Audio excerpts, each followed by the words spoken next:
Hello दोस्तों, मैं अभिषेक राय आपका फिर से स्वागत करता हूं। है ना। मेरा चल रहा है मौर्य वंश, और मौर्य वंश में हम कल अशोक के बारे में जो महत्वपूर्ण बातें था, खासकर अशोक का जो धर्म है, किस लिए शुरू हुआ था, क्यों शुरू हुआ था, हम इसके बारे में बात कर चुके थे। एक जो हम बात कर रहे थे कि अशोक का जो शिलालेख है ना, उसको कौन पढ़ा है? जेम्स प्रिंसप में, है ना, जेम्स प्रिंसप। और ये लगभग हम 1867 लिख दिए थे, लेकिन एक्चुअल में वो 1837 ही है। तो इस बात के लिए आपको क्या है वहाँ करेक्ट कर लीजिएगा, ताकि आपको कोई कन्फ्यूजन ना हो, है ना। ये चीज़ें है। और क्या है कि जो चंद्रगुप्त मौर्य के बारे में जो सेंटोकोटस की बात है, वो विलियम जोन्स ने कहा था। तो ये भी बात आपको क्लियर हो जाए। हालांकि विलियम जोन्स ही हम जो पढ़ाए हैं उसमें विलियम जोन्स ही है। अगर नहीं किए होंगे तो विलियम जोन्स कर लीजिएगा। जो अशोक बार बार ये बात बोलता है कि ये जो हमारा धर्म है वो बेसिकली बौद्ध धर्म का ही पार्ट है। लेकिन हम ये देखते हैं कि अशोक का जो धर्म है कि जो व्यवहारिक बातें हैं वो चीज़ें लिखा हुआ है कि आपको प्रेम है, दया है, ये सब चीज़ें क्रिएट करना होगा। आपके अंदर जो भी क्रोध आ रहा है उसको क्या है, रोकना होगा। ईर्ष्या जो है उससे दूर भागना होगा। ये सारी बातें हैं। और इसके लिए अशोक ने क्या किया है कि आपको पता है कि कुछ अधिकारी को भी नियुक्त किया है, और उस अधिकारी बीच बीच में चेक भी करता है कि क्या लोग इस बात को मान रहे हैं या ना भी मान रहे हैं। और इसी बात के लिए अशोक ने क्या किया है कि जो अपना धर्म, खासकर बौद्ध धर्म में जो अच्छी बातें हैं उसको प्रचार प्रसार के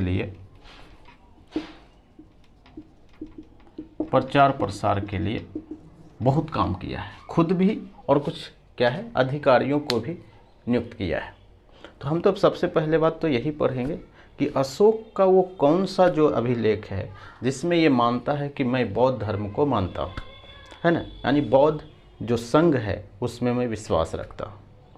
तो ये चीज़ है, तो इस पर हम बात कर लेते हैं। अशोक है, और अशोक मानता है कि मैं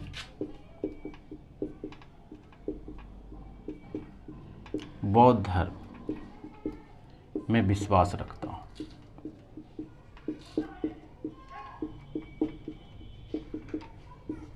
और ये लिखा हुआ है भाब्रो अभिलेख में।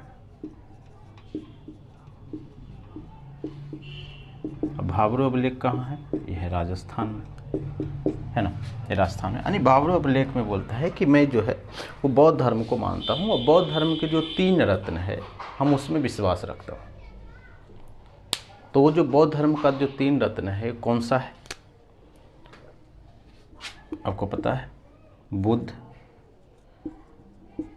धम्म और संघ, है ना। ये चीज़ें हैं, यही बात है। ये तो हो गया बेसिक बात है कि बुद्ध जो अशोक है वो क्या है, बौद्ध संघ में विश्वास रखता है। ये बातें भाब्रो अभिलेख में लिखा हुआ भी है। क्लियर? अगर आप बात करें कि थोड़ा सा हम बात इस पर भी कर ही लेते हैं कि बौद्ध जो है, जो अशोक हैं, अशोक का जो है ये मान लीजिए साउथ वाला एरिया है। तो साउथ में हम बात किए थे कि कर्नाटक की सीमा पर है। अब कर्नाटक से नीचे जाएंगे अगर 2 ही राज्य बचता है, एक तमिलनाडु और एक है केरल, है ना।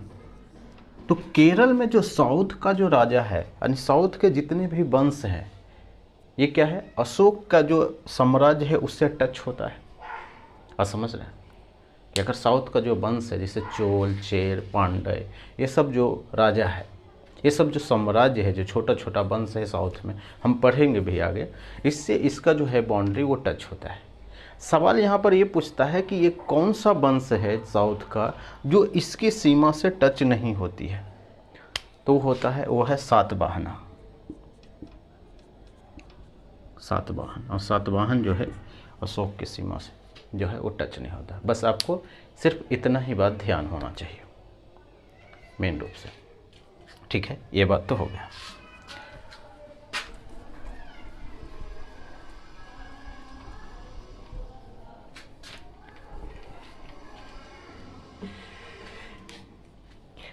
जो हम बात कर रहे थे अशोक की धम्म के, यानी अशोक का जो धम्म है और अशोक का जो पर्सनली जो धम्म है वो बौद्ध धर्म को बहुत सीरियसली भी मानता है, और वो चाहता है कि बुद्ध धर्म का जो प्रचार है वो क्या है कि देश में तो हो ही, विदेशों में भी फैले।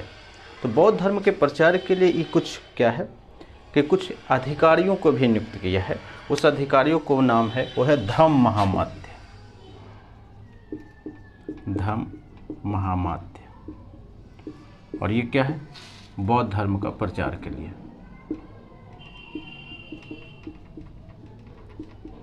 प्रचार के लिए। और ये जो प्रचार है वो चाहता है कि भारत में भी हो और विदेशों में भी हो। और अब देखेंगे कि विदेश का मतलब है कि वो श्रीलंका भी भेजा है, जो अपना बेटा बेटी है श्रीलंका भी भेजा है, जिसको हम बोलते हैं ना संघमित्रा, और क्या है महेंद्र, यानी इसका बेटा है ये, और संघमित्रा क्या है, बेटी है। और ये दोनों कहाँ जाता है, श्रीलंका जाता है। श्रीलंका के जो राजा है उसको एक पीपल का पेड़ क्या करता है, वो भेंट देता है, और उस पीपल का पेड़ को एक्सेप्ट करता है और बौद्ध धर्म को वो भी क्या करता है, मानने लगता है ना। तो ये भी चीज़ें आपको क्या है पता होना चाहिए। एक तो ये है ना, और ये तो है कि सिर्फ जो है बेटा बेटी और अधिकारियों को नियुक्त किया है। अशोक खुद भी है जो क्या है कि बौद्ध धर्म के प्रचार के लिए क्या होता है कि बहुत जगह जाता है, बहुत ज़्यादा क्या है वो भ्रमण करता है कि जब अगर खुद राजा ही अगर प्रचार के लिए निकले, राजा ही उस धर्म को मानने के लिए, तो लोग ज़्यादा एक्सेप्ट करते हैं। तो उस चीज़ को फॉलो भी किया है, क्योंकि हम पढ़ते हैं कि जो कलिंग का जो विजय है, कलिंग पर जो आक्रमण किया है वो 8वें साल, और 1 साल इसको लग गया कि 9वें साल वो जो है वो विजय प्राप्त करता है। तो ये भी सवाल आता है 9वें साल, और यही 9वें साल में ही वो क्या करता है, बौद्ध धर्म क्या करता है, एक्सेप्ट कर लेता है। ये बात हम पहले भी कर चुके हैं। जब ये 9वें साल एक्सेप्ट कर लेता है तो उसके अगले साल से ही ये बौद्ध धर्म का जो प्रचार के लिए वो घूमना शुरू कर देता है ना, कि जो लोग हैं, जो मैक्सिमम लोग हैं वो बौद्ध को माने, है ना। तो वो चीज़ सवाल पूछ लेता है कि कब कब कहाँ गया है, इसके बारे में हमें जान लेना है।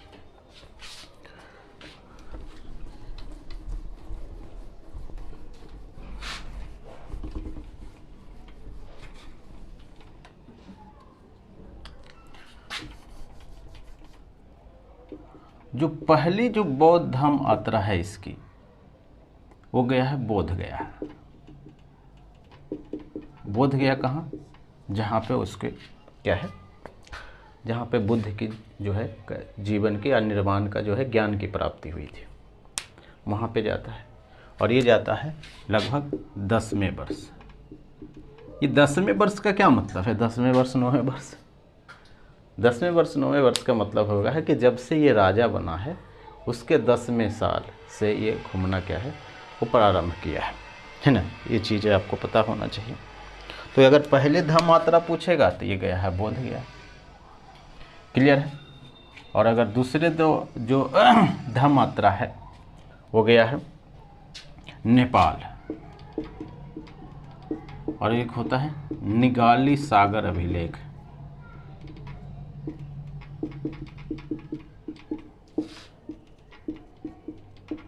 ये बात इसमें लिखा हुआ है, यानी निगाले सागर अभिलेख से हमें पता चलता है कि ये नेपाल गया है, क्योंकि ये उत्तर साइड में ये निगाले सागर अभिलेख भी है। आपको समझ में आ रहा है कि निगाले सागर का क्या मतलब है। यहाँ पे एक स्तूप बना है जिसका नाम है कनक मुनि के, जो स्तूप को है वो दुगना करवाया है, यानी दुगना। अगर पहले स्तूप क्या था, अगर 10 था तो अब क्या किया, दुगना करा के कितना स्तूप बनवाया, 20 स्तूप बनाया है। और ये जो जाता है ये 14वें वर्ष, 14वें वर्ष है ना। यहाँ पर हम लिख भी देते हैं कि अशोक की यात्रा, अशोक की यात्रा, यात्रा किसके लिए, बौद्ध धर्म के प्रचार के लिए, है ना। तो जो बौद्ध से जो रिलेटेड जो महत्वपूर्ण जगह है उसको वो जाता है ना। आप समझ रहे हैं कि कहाँ कहाँ जाएगा, कि बौद्ध से जो रिलेट करता है बौद्ध धर्म जहाँ जहाँ से बुद्ध जहाँ से गुजरे हैं, जो महत्वपूर्ण स्थल है, महत्वपूर्ण तीर्थ स्थल है, वहाँ पर ये जाता है। एक तो निगाली सागर ही गया है 14वें वर्ष, और उसके बाद ये जो 20वें साल है वो गया है लुम्बिनी। लुम्बिनी या इसको हम बोल सकते हैं कपिल वस्तु। यहाँ पे ऑब्वियसली बात क्या हुआ था, बुद्ध जी का जन्म हुआ था, है ना। आइए कहाँ पड़ता है, ये भी नेपाल में पड़ता है ना। और ये बात हमें कहाँ पर पता चलता है, रुमन देवी का अभिलेख, रुमन देवी का अभिलेख। यानी रुमन देवी का अभिलेख किसका है, वो अशोक का ही है, ठीक है। तो रुमन देवी के अभिलेख से हमें पता चलता है कि जो अशोक है वो 20वें वर्ष है, वो कहाँ गया है, कपिल वस्तु गया है या लुम्बिनी गया है। और यहाँ पे एक गार्डन भी बनाया है जिसका नाम है लुम्बिनी गार्डन। ये भी आपको पता होना चाहिए कि जब ये जो गया है तो यहाँ बनाया है लुम्बिनी गार्डन, यानी एक पार्क बनाया है जिसका नाम लुम्बिनी के जगह पर है। और इतना प्रभावित हुआ कि जो इस एरिया में है वो टैक्स में भी छूट कर दिया, कि पहले जितना टैक्स लेता था उस टैक्स में क्या किया है, कमी कर दिया है। तो पहले जो टैक्स लेता था वो टैक्स लेता था 1/6, लेकिन अब जो टैक्स है वो 1/8 कर दिया है। तो ये भी आपको क्या होना चाहिए, पता होना चाहिए। और ये सब जो बातें हैं ये कब कहाँ से पता चलता है, यह रुमन देवी का अभिलेख। क्लियर, ये चीज़ है। तो अगर हम मोटा मोटी बात करें, ये तो है महत्वपूर्ण अभिलेख है। अगर हम बात करें कि अगर कहाँ कहाँ और गया है, अगर मोटा मोटी आपको अगर फिगर से बात समझना है,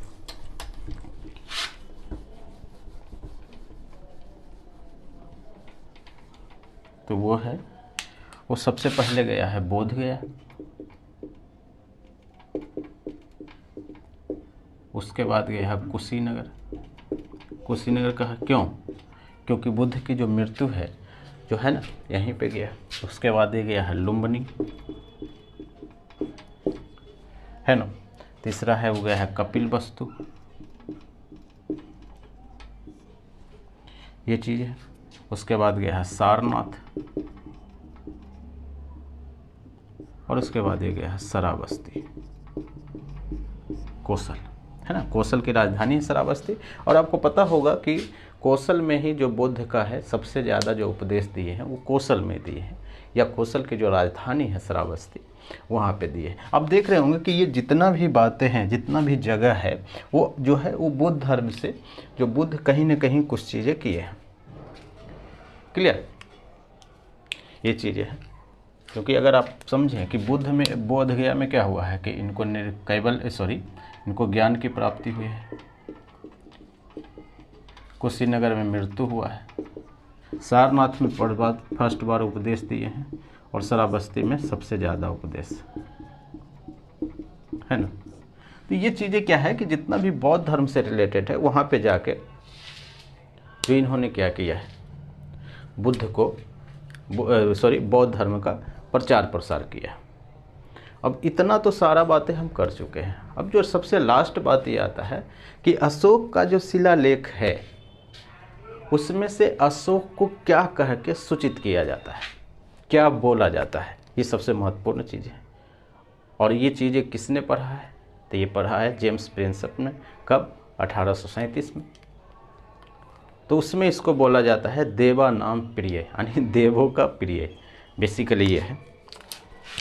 यानी अशोक के अभिलेख में अशोक का जो नाम है वो है देवा नाम प्रिय, या इसका नाम है प्रियदर्शी, है ना। तो ये भी है।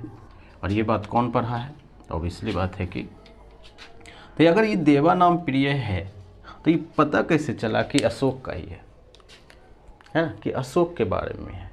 क्योंकि कुछ अभिलेख में अशोक भी नाम है, तो जो अशोक नाम जिस अभिलेख में है उस अभिलेख का सवाल पूछ लेता है।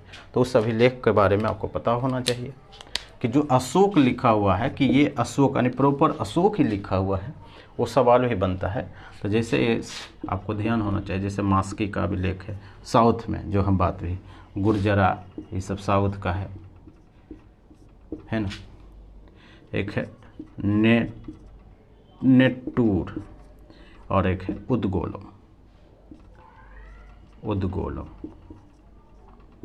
यानी ये जो अभिलेख है, उस अभिलेख में जो है वो जो अशोक का जो नाम है प्रॉपर अशोक ही लिखा हुआ है कि किसका अभिलेख है, ये अशोक का अभिलेख है। और ऐसे इसके अलावा जो अभिलेख है उसमें क्या नाम लिखा है अशोक का, देवानाम प्रिय या प्रियदर्शी, है ना। जब ये धम्म की जो है अलाउंस करता है धम्म का, तो ये ऐसा ही बोला जाता है कि मैं देवानाम प्रिय ये सूचित करता हूँ कि ये चीज़ें बातें, है ना, जो बातें आप पढ़ चुके हैं। ये है अशोक के बारे में जो बेसिक बातें हैं, जो महत्वपूर्ण बातें हैं, वो बातें हम कर चुके हैं। अब हम आगे पढ़ेंगे वो है मौर्य प्रशासन, और हम इस पर कल बात करेंगे। और इससे रिलेटेड आपके दिमाग में कोई भी सवाल बनता है तो वो आप हमसे पूछ सकते हैं। Thank you.